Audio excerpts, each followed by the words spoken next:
မင်္ဂလာပါဗျာ Magic Exam နေကြိုဆိုလိုက်ပါတယ်ကျွန်တော်အောင်သူပါကျွန်တော်ဒီနေ့ Excel Function Dictionary စာအုပ်ထဲကနေပြီးတော့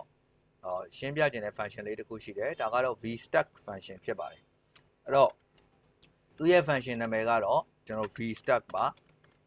အဲ့တော့ Vstack function က Office 365 version Excel 2021 version နဲ့2019နောက်ပိုင်းထုတ် version တွေမှာပါဝင်တဲ့ function လေးတစ်ခုဖြစ်ပါတယ်အဲ့ဒီ version တွေမရှိဘူးဆိုရင်တော့ဒီ function ကိုသုံးလို့ရမှာမဟုတ်ပါဘူးသူကတော့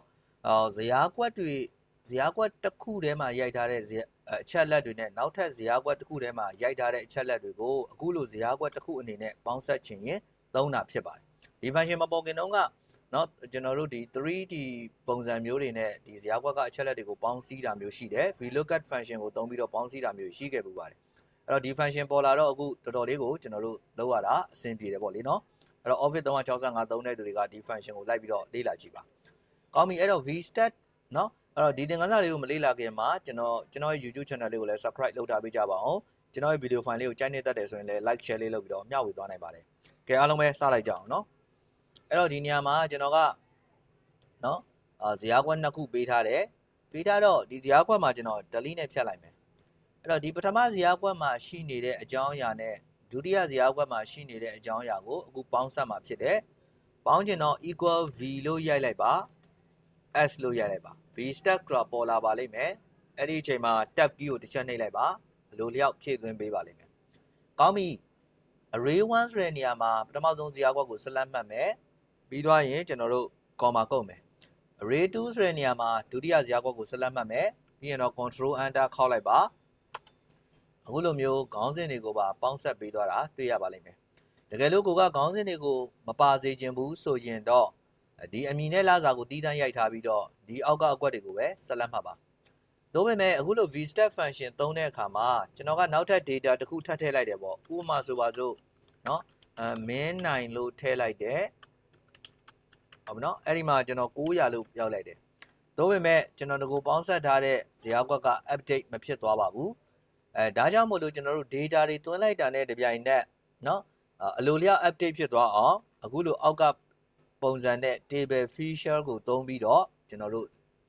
အသုံးပြုနိုင်တယ်ပေါ့နော်အဲ့တော့ table အကြောင်းကိုကျွန်တော်ပထမဆုံးသင်ခန်းစာအနေနဲ့ပြောပြထားခဲ့တာရှိတယ်ဒါကိုပြန်လေ့လာခြင်းတဲ့သူတွေအတွက်ကျွန်တော်ရဲ့ video description အောက်မှာ link ပေးထားပါတယ်အဲ့ဒီမှာသွားပြီးတော့ click နှိပ်ပေးပါနော်ကောင်းပြီဒါဆိုကျွန်တော်ကအခု Vstack function နဲ့အခုလိုပေါင်းလိုက်မယ်ပေါ့ equal v เนาะ equal vs tab ခုံလိုက်မယ်ပထမဆုံး table ကအချက်လက်တွေကိုဆက်လက်မှတ်မယ် comma ကုတ်မယ်ဒုတိယ table ကအချက်လက်တွေကိုဆက်လက်မှတ်မယ် control enter ခေါက်လိုက်မယ်ပေါ့ဘာထူးခြားလဲဆိုတော့ဒီနေရာမှာကျွန်တော် data update ထပ်လုပ်မယ်เนาะဒီနေရာမှာကျွန်တော်min 9ဆိုပြီးလုပ်မယ်ပြီးရင်900လို့ရိုက်မယ်เนาะ control z ပြန်အဲ့တော့ဒီနေရာမှာ min 9 900ဒီ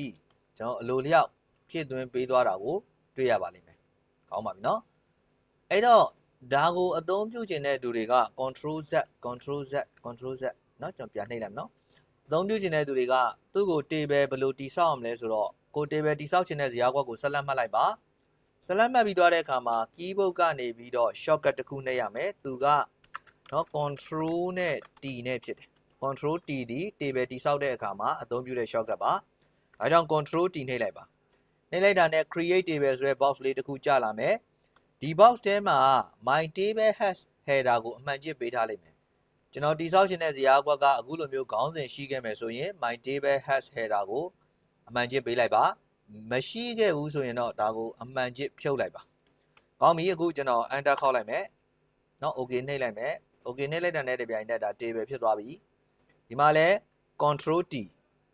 enter table ဖြစ်သွားပြီဒါဆိုရင်တော့ကျွန်တော်တို့ table တိဆောက်တဲ့ shortcut လေးရပြီပေါ့ဗျာเนาะအဲ့တော့ table နဲ့ပတ်သက်လို့ကအသေးစိတ်ပြောမယ့်အချက်တွေကအများကြီးပဲကျွန်တော်ရဲ့ video file နဲ့ file ကိုကြည့်ပြီးတော့ပြန်လေ့လာပေးပါလို့ကျွန်တော်တောင်းဆိုခြင်းတယ်